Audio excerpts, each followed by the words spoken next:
दोस्तों नमस्कार। कल से संसद का मानसून सत्र की शुरुआत हो रही है और इस सत्र में दोस्तों जिस बिल की सर्वाधिक चर्चा हो रही है वो बिल है परिसीमन बिल, महिला आरक्षण बिल।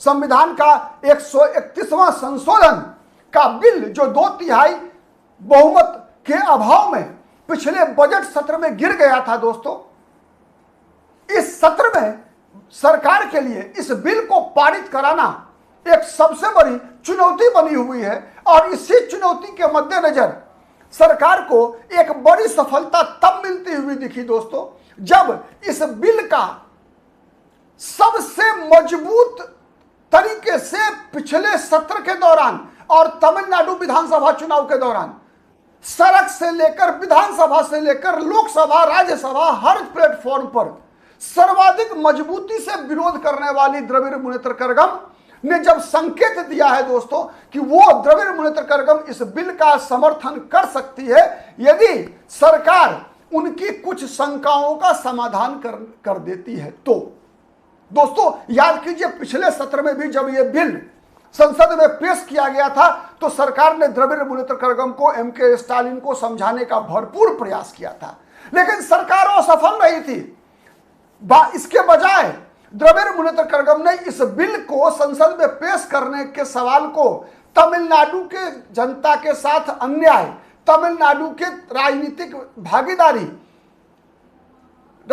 भागीदारी पर चोट बताते हुए इसे विधानसभा चुनाव के दौरान मुद्दा भी बनाया था द्रविड़ मुनेत्र कड़गम ने और कहा था कि परिसीमन बिल जो संसद में पेश किया गया है उससे तमिलनाडु के अधिकार, तमिलनाडु का हक केंद्रीय राजनीति में कमजोर होगा। इसलिए कि आरोप था द्रविड़ मुनेत्र कड़गम का कि ये जनसंख्या के आधार पर जो परिसीमन करने की चाल चल रही है केंद्र सरकार, वो तमिलनाडु और केरल जैसे राज्य जिन्होंने जनसंख्या नियंत्रण में बेहतरीन काम किया है तो उसे इनाम देने के बजाय केंद्र सरकार सजा दे रही है। यानी इस मुद्दे के इर्द गिर्द ही द्रविड़ मुनेत्र कड़गम ने तमिलनाडु में चुनाव लड़ा था। लेकिन अब जिस प्रकार से वही द्रविड़ मुनेत्र कड़गम परिसीमन बिल का समर्थन करने का संकेत दे रही है दोस्तों, तो आप या मैं ये दावे के साथ कह सकता हूं कि ये राहुल गांधी को करारा जवाब है। क्यों है करारा जवाब? इसलिए है दोस्तों कि विधानसभा चुनाव का परिणाम जब 4 मई को आया दोस्तों, तो 4 मई को पूरा परिणाम भी नहीं आया था।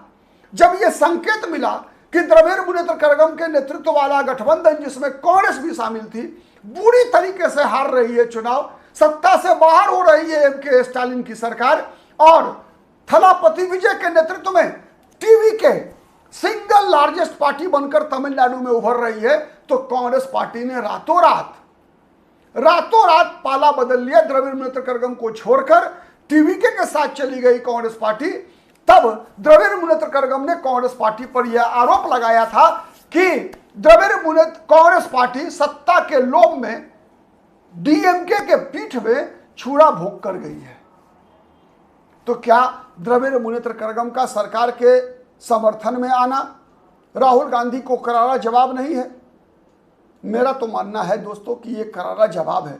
आप क्या सोचते हैं कमेंट करके बताइएगा। दोस्तों मैं हूं प्रदीप कुमार, आप जानते हैं, और आप देख रहे हैं पॉलिटिकल आइडिया।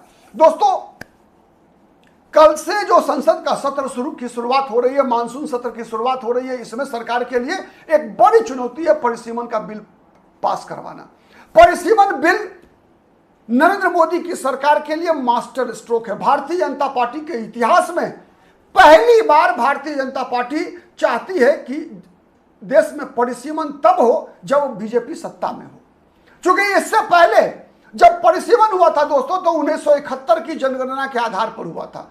उसके बाद 1981, 1991, 2001, 2011 की जनगणना के आधार पर देश में परिसीमन नहीं हुआ लोकसभा और विधानसभा सीटों का।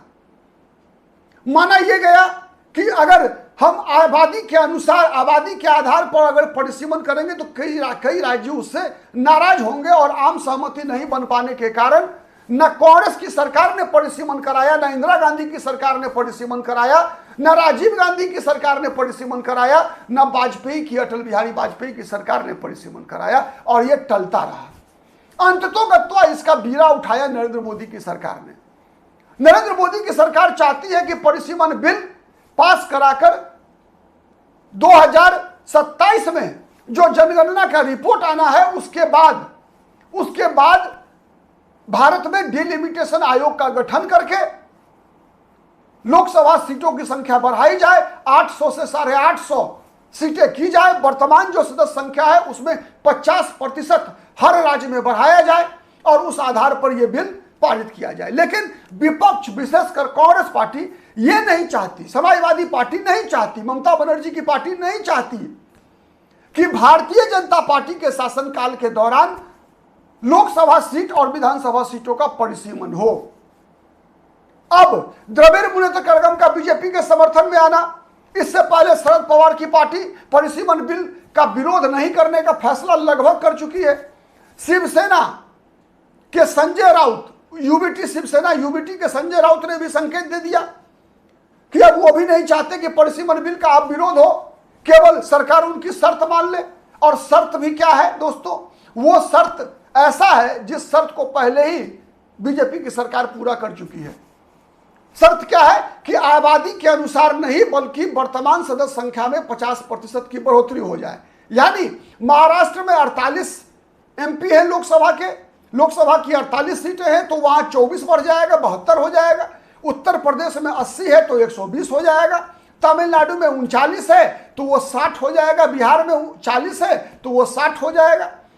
ऐसा फॉर्मूला तैयार किया है जिस पर किसी को आपत्ति नहीं हो सकती है। तो आपत्ति जो चुनाव से पहले, जो पिछले बजट सत्र में था दोस्तों, वो राजनीतिक था।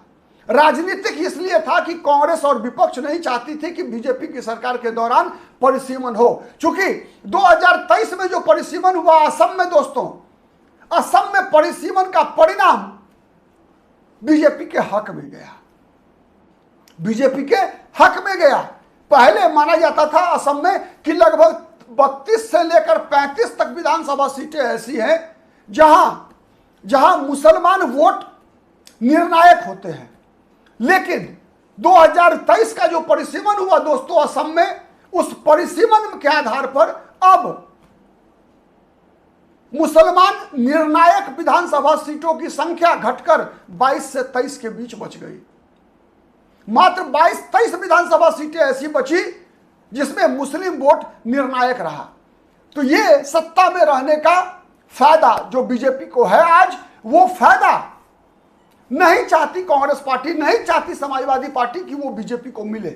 और इसीलिए विरोध है। विरोध कोई आप कहेंगे नैतिक आधार पर है, विरोध कोई तार्किक है, ऐसा नहीं है। विरोध केवल इसलिए है कि परिसीमन तब नहीं हो जब सरकार नरेंद्र मोदी और अमित शाह की है। केवल लड़ाई इसकी है। परिसीमन हो लेकिन तब हो जब प्रधानमंत्री राहुल गांधी हो, जब प्रधानमंत्री कोई मोदी नहीं हो, अमित शाह नहीं हो, तब हो। लड़ाई इसकी है। तो इसीलिए स्टालिन का बीजेपी के समर्थन में आना यह राहुल गांधी को करारा जवाब है। राहुल गांधी को करारा जवाब है। कारण केवल एक विधानसभा चुनाव परिणाम आने के बाद जिस प्रकार से कांग्रेस ने रातों रात पाला बदल लिया था, उसी की प्रतिक्रिया में आपको याद होगा दोस्तों, जब कांग्रेस विजय के साथ गई थी तो द्रविड़ मुनेत्र कड़गम के जितने भी नेता थे सब कांग्रेस के खिलाफ आग बबूला हो गए थे। चुनाव लड़े, हमारे साथ सत्ता में सरकार में जा रहे हैं, विजय के साथ पीठ में छुरा भोंकने का आरोप लगाया था।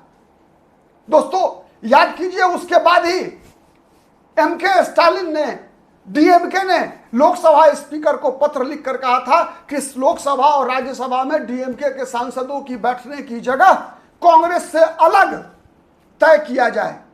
तो दोस्तों ये जो परिवर्तन है डीएमके के रुख में, ये निश्चित रूप से आप तय मानकर चलिए कि विपक्ष को कमजोर किया है। विपक्ष बजट सत्र की तुलना में कमजोर हुई है और ये कमजोरी कहीं ना कहीं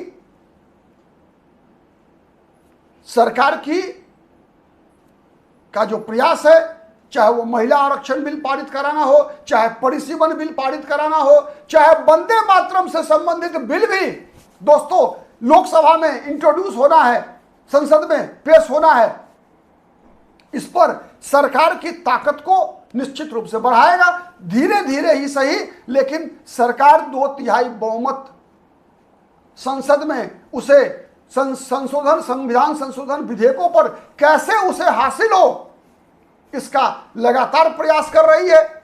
और उस प्रयास में डीएमके के रुख ने, चूंकि सब आप देखिए, एनसीपी शरद पवार के पास मात्र 8 सांसद हैं, शिवसेना यूबीटी के पास मात्र 3 सांसद हैं, लेकिन डीएमके के पास 22 सांसद हैं। एक बड़ी संख्या है। तो विपक्ष के लिए एक बड़ा सेटबैक होगा डीएमके का सरकार के समर्थन में जाना। आप क्या सोचते हैं, कमेंट करके जरूर बताइएगा। आज के लिए इतना ही, फिर मुलाकात होगी किसी अन्य मुद्दे पर। तब तक के लिए नमस्कार।